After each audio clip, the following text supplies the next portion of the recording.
Book రికార్డుల కోసం లింకాకు పంపించుకున్నారు వీళ్ళు పొడిచిండ్రని 10 సంవత్సరాలు ఎందుకు దాచిపెట్టిండ్రు అధ్యక్ష? ఎందుకు ఈ సభలో పెట్టలేదు? ఎందుకు క్యాబినెట్లో పెట్టలేదు? అంటే మంత్రుల మీద నమ్మకం లేదు, ప్రజాప్రతినిధుల మీద నమ్మకం లేదు, ప్రజల మీద నమ్మకం లేదు. మీరు మీ దగ్గర దాచిపెట్టుకొని మీ కుటుంబమే సమాచారాన్ని అడ్డం పెట్టుకొని అన్ని రకాల అరాచకాలు చేసి ఈరోజు ప్రభుత్వం చిత్తశుద్ధితోని ఒక మంచి పాలసీని తీసుకొచ్చినప్పుడు ఆ విషయం మాట్లాడుకుంటూ 10 సంవత్సరాలు మీరు చేసిరు. లింకా బుక్ రికార్డ్స్కి అవసరం ఉందా అధ్యక్ష? ఇది లింకా రికార్డ్స్ ఈరోజు బీసీలకు న్యాయం చేస్తుందా? అంటే ఎట్లా తయారైంది అధ్యక్ష? అంటే వీళ్ళు ఎంతసేపు ఉన్నా ఉద్దర గప్పాలకు అలవాటు పడ్డారు అధ్యక్ష.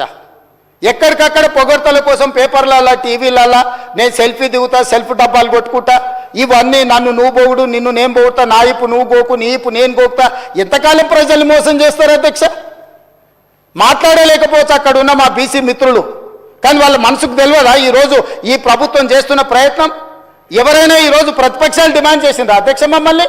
మేం బాధ్యత తీసుకొని ఈ ప్రక్రియ మొత్తం పూర్తి చేసి మంత్రివర్గంలో పెట్టి ఆమోదింపజేసి సభలో పెట్టి సభ ద్వారా మొత్తం దీన్ని ఆమోదించి వాళ్ళందరికీ స్థానిక సంస్థలలో కాకుండా విద్య, ఉద్యోగ, ఉపాధి అవకాశాలలో రిజర్వేషన్లు పెట్టాలని మేం తాపత్రయపడుతుంటే మమ్మల్ని తప్పు పట్టేది ఏంది అధ్యక్ష? ఇది ఎక్కడ న్యాయము? ఇది ఎక్కడి పద్ధతి? మీ కుటుంబానికి నచ్చకపోతే ఇక బలహీన వర్గాలకు అసలు ఏం మంచి జరగొద్దా? ఈరోజు ఈ డాక్యుమెంట్ మీద నేను ఒకవేళ వాళ్ళు చర్చకు పెడదామంటే రేపు ఎప్పుడు చర్చకు పెడదామో చెప్పమని ఉంది అధ్యక్ష.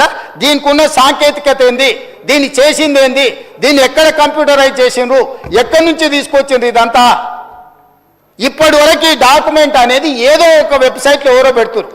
ఇది అధికారికంగా నేను ఎందుకు కోట్ చేయలేదంటే వాళ్ళు రేపు ఇది చేస్తే నువ్వు ఎక్కడి నుంచి తెచ్చినావు అని అడుగుతారు. సోర్స్ ఆఫ్ డాక్యుమెంట్ నేను చెప్పలేను.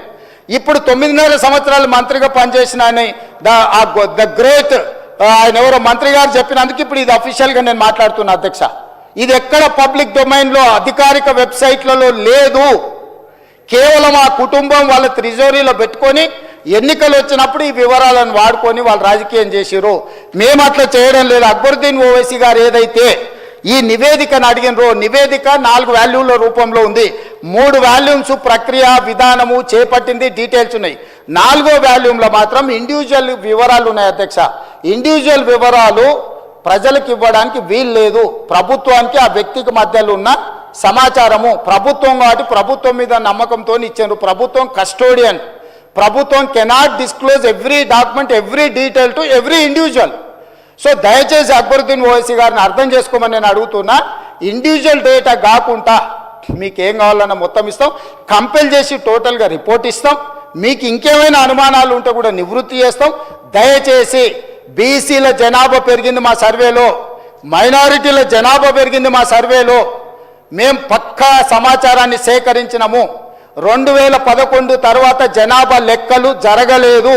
జనాభా లెక్కలు కూడా కేంద్ర ప్రభుత్వం ఇచ్చిన ఒక అంచనా ప్రకారం ప్రతి సంవత్సరం 1.20 మాత్రమే పాపులేషన్ పెరుగుతూ వచ్చింది. పాపులేషన్ అనేది స్టెబిలైజ్ అయిపోయింది.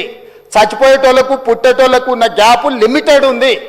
Only 1.2% only the population is increasing year by year. That is why 2011 the population is 3,50 lakhs plus. Today the population is 3,70 lakhs plus. That's all. This is what actual report. Why should I reduce the population? What is the point? నాకు పోయేదేముంది? ఈరోజు 56% బీసీలు అని చెప్పిన, 3 లక్షల కుటుంబాలు రాలేదని చెప్పిన, 3 లక్షల కుటుంబాలు ఈజ్ ఈక్వల్ టు 16 లక్షల జనాలు. సో ఈ ప్రభుత్వానికి దాపరికం లేదు. ఒకవేళ నిజంగానే అబద్ధాలు చెప్పాలనుకుంటే వాళ్ళ సమాచారం ఈయనల గురించి నేను ఎందుకు చెప్తుంటే అధ్యక్ష? మీరు ఈరోజు మాట్లాడుతున్నది మొత్తం నేను ప్లే చేసిన డాక్యుమెంట్తోనే మాట్లాడుతున్నారు. దయచేసి ప్రాసెస్ను మీరు తప్పు పట్టకండి, ప్రభుత్వ చిత్తశుద్ధిని తప్పు పట్టకండి. ప్రభుత్వం ప్రాసెస్ని పర్ఫెక్ట్గా చేసింది, ప్రభుత్వానికి చిత్తశుద్ధి ఉంది. దీన్ని ముందుకు వెళ్ళేటప్పుడు ఆ బలహీన వర్గాలకు ఎట్లు ఉపయోగిద్దాము, ఇంకా పకడ్బందీగా ఎట్లా అమలు చేద్దాము, రేపు జరగబోయే జనాభా లెక్కలలో దేశం మొత్తము బలహీన వర్గాల లెక్కలు ఎట్లా తీద్దాము, దానికి మీరు సూచన చేయండి, సలహాలు ఇవ్వండి, సహాయం చేయండి. మీరు అందరూ అండగా నిలబడితే తెలంగాణ ముఖ్యమంత్రిగా కేంద్ర ప్రభుత్వంతో నేను కొట్లాడతా. వెళ్ళి రాహుల్ గాంధీ గారికి చెప్తా, పార్లమెంట్లో నిలదీయండి, తెలంగాణ చేసింది దేశమంతా ఇట్లా చేయమని చెప్పుండ్రని. అంతే తప్ప మిత్రుడు పాయల శంకర్